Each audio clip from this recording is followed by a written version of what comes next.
Good morning students. BEd first year बाल्यावस्था वृद्धि विकास चाइल्डहुड एंड ग्रोइंग अप के अंतर्गत आज हम देखेंगे वंचित बालक कौन है और उनकी समस्याएं क्या होती हैं। वंचित यानी कि जो किसी चीज़ से वंचित हो, जिन्हें जो चीज़ नहीं प्राप्त हो पाती है, तो हम ये कहते हैं कि हम व्यक्ति हम उस चीज़ से वंचित रह गए हैं। जैसे कि एग्ज़ाम देना चाह रहा और नहीं दे पाता है किसी कारणवश, तो हम ये कहते हैं कि वो परीक्षा देने से वंचित रह गए। तो यानी कि वंचित का अगर शाब्दिक अर्थ देखते हैं तो वो किसी चीज़ की कमी या किसी चीज़ की अनुपलब्धता होना ही उस चीज़ उसके प्रति वंचित बालक क्या है। तो वंचित बालक की कोई एक सटीक या स्पष्ट परिभाषा मनोवैज्ञानिक अब तक नहीं दे पाए हैं, क्योंकि हर एक का अपना अपना तरीका का। कोई कहता है कि दारिद्र्य गरीबी, जिन लोगों जो बहुत ज़्यादा गरीब हैं वो वंचित व्यक्ति हैं। कोई कहते हैं कि सामाजिक स्तर के अनुसार जो भी उनका जो कहा जाए कि सामाजिक जीवन स्तर जो है वो उनका जो दशा जीवन स्तर है या जो दशा है वो निम्न होती है, तो वो उस चीज़ से वंचित होते हैं। कोई कहता है कि सामाजिक आर्थिक सांस्कृतिक रूप से जो निम्न है या जिनको जो चीज़ नहीं हासिल हो पाती तो वो उस दृष्टिकोण से वंचित कहलाते हैं। तो कहने का मतलब ये हो गया कि वंचित का अर्थ स्पष्ट है कि वो किसी भी चीज़ से अछूते रह जाना या जो चीज़ उनको प्राप्त नहीं हो पाती है। कोई सांस्कृतिक, सामाजिक, आर्थिक दृष्टिकोण से जो निम्न है या जिनको जो चीज़ प्राप्त नहीं हो पाती है या सामाजिक स्तर जो है उनका बहुत निम्न होता है, ऐसे व्यक्ति या ऐसे बालक निम्न वंचित बालक कहलाते हैं। जब बालक वंचित होता है तो निश्चित है कि उसे बहुत सारी कमियों का सामना करना पड़ता है और बहुत सारी कमियों के चलते उसमें बहुत सारी समस्याओं का सामना उसे करना पड़ता है, जिसकी वजह से उसके विकास में, उसकी प्रगति में बहुत बड़ी बाधा उपस्थित होती है। तो यहाँ पर वंचित बालकों की आज हम समस्याओं के बारे में अध्ययन करेंगे कि इन बालकों की समस्याएं क्या क्या होती हैं। तो सबसे पहला है कि सामाजिक आर्थिक स्तर निम्न होता है, जो कि हम परिभाषा या उसकी व्याख्या या इसके अर्थ को समझते के समय हमने देखा कि इन बालकों का सामाजिक और आर्थिक स्तर निम्न होता है।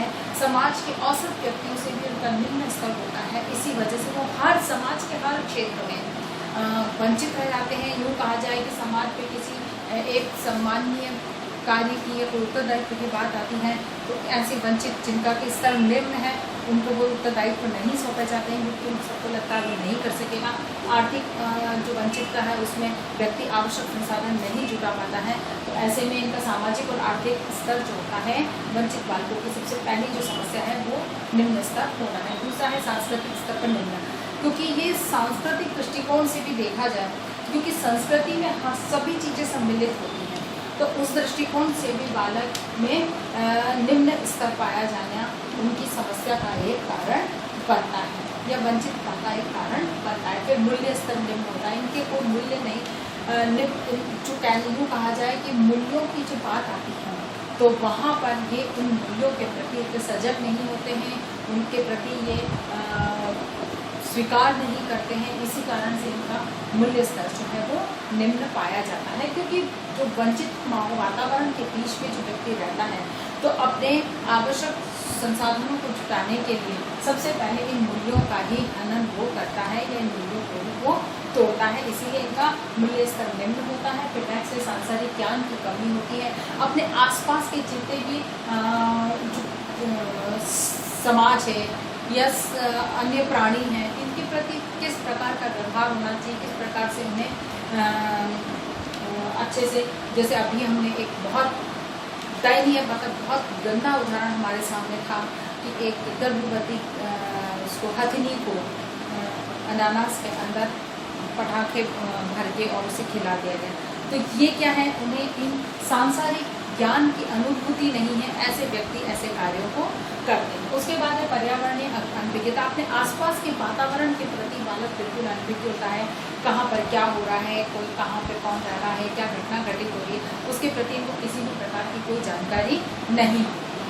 फिर बात की और जानकारी नहीं होती है, इसीलिए वो समाज की मुख्य धारा से अपने आप को नहीं जोड़ पाते हैं। उसके बाद में शैक्षिक उपलब्धि निम्न होती है, क्योंकि निश्चित है कि इतने तनाव को, इतनी वंचितता, आर्थिक और सामाजिक रूप से वंचित हैं, सामाजिक स्तर उनका निम्न है, तो ऐसे में निश्चित है कि एक तनाव व्यक्ति के जो मस्तिष्क में है, वो व्यक्ति का जो है वो तनावपूर्ण जीवन होता है। उस तनाव में निश्चित है कि जब तनाव व्यक्ति के ऊपर होता है तो उसका सभी प्रकार का विकास अवरुद्ध होता है। इसी कारण से शैक्षिक उपलब्धि भी इन बालकों की निम्न होती है। उसके बाद में सीमित रुचि, क्योंकि इनको पता है कि हम बहुत कुछ नहीं कर पाते हैं, मतलब उनको ये चीज़ मालूम, मतलब एक दिमाग में उनके सेट हो जाती है कि हम नकारात्मकता इनमें बहुत अधिक होती है। इसी वजह से इनको पता होता है, इनको ये होता है कि मैं ये काम नहीं कर पाऊँगी। ये सोच के कारण इनकी जो रुचि होती है वो भी केवल सीमित होती है, सिर्फ वहीं पर जो एक दो कार्य को ठीक से कर लेते हैं, उन्हीं कार्यों के प्रति उनकी रुचि रहती है, बाकी किसी कार्य में रुचि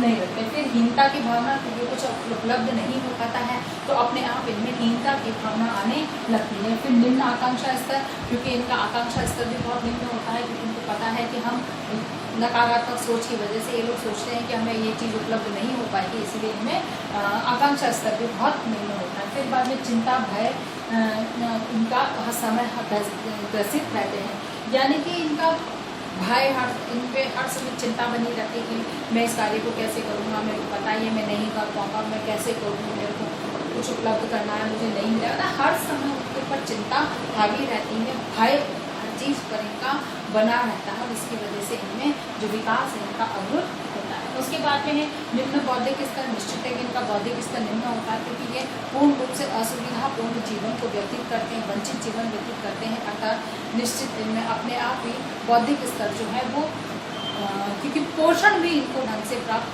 नहीं हो पाता है, तो नहीं पोषण प्राप्त होने की वजह से भी इनकी बौद्धिक क्षमताओं में कमी आती है। यानी बहुत सारे ऐसे कारण हैं जिसकी वजह से इनके बौद्धिक स्तर भी निम्न होता है। इसके बाद में भाषा व वाचन योग्यताओं में कमी होती है, क्योंकि इनमें भाषा का इतना बहुत ज़्यादा ज्ञान नहीं होता है। यानी कि यूँ कहा जाए कि एक आम बोलचाल की भाषा को वो उपयोग में ले सकते हैं, लेकिन कुछ साहित्यिक भाषा की जब बात आती है या किसी पर्यायवाची या किसी अन्य प्रकार से अच्छे ढंग से प्रस्तुत करने की बात आती है तो बहुत अच्छी भाषा का उपयोग नहीं कर पाते हैं। और फिर बाद में वाचन क्षमता, क्योंकि पढ़ने में भी, रीडिंग का भी इनका वाचन क्षमता भी इनकी बहुत नहीं होती, या तो ये रुचि नहीं होती है, इंटरेस्ट नहीं आता है, कौन पढ़े इस तरह के इनमें, और या फिर लोग पढ़ भी नहीं पाते हैं, तो ये चीज़ इनमें समस्या होती है। फिर समस्या समाधान नहीं कर पाते हैं और असुरक्षा की भावना रहती है, यानी कि ये समस्या समाधान नहीं कर पाते, इनमें समस्या समाधान करने की योग्यता नहीं होती। कोई समस्या सामने आ गई तो ये उसका हल नहीं ढूंढ पाते हैं, और इसी कारण से असुरक्षा की भावना हर समय बनी रहती है, अर्थात कि ये अपने आप को हर क्षेत्र में असुरक्षित अनुभव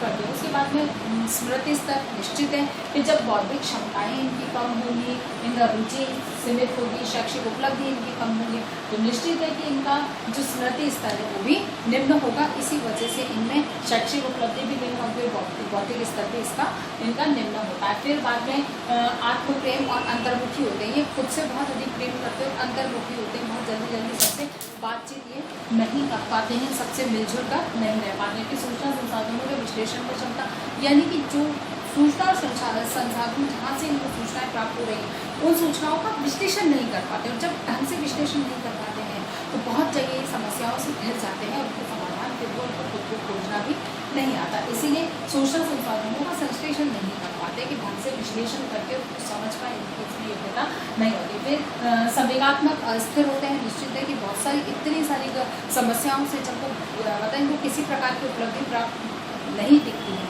तो निश्चित है कि इनका संवेगात्मक अस्थिरता इनमें आने लगती है, क्योंकि भय, ईर्ष्या, राग, द्वेष ये सब संवेगात्मक अस्थिरता के लक्षण हैं जो इनमें दिखाई देते हैं। फिर बाद में पूर्वाग्रहों से ग्रसित होते हैं, क्योंकि किसी से मैं यह नहीं कर पाता, यानी कि उनमें एक प्रकार के पूर्वाग्रह होते हैं कि ये काम तो वो ही कर सकता है, मेरे में ये एबिलिटी नहीं, ये चीज़ें पूर्वाग्रह होती हैं जो कि बालक पर बहुत बुरा असर डालती हैं।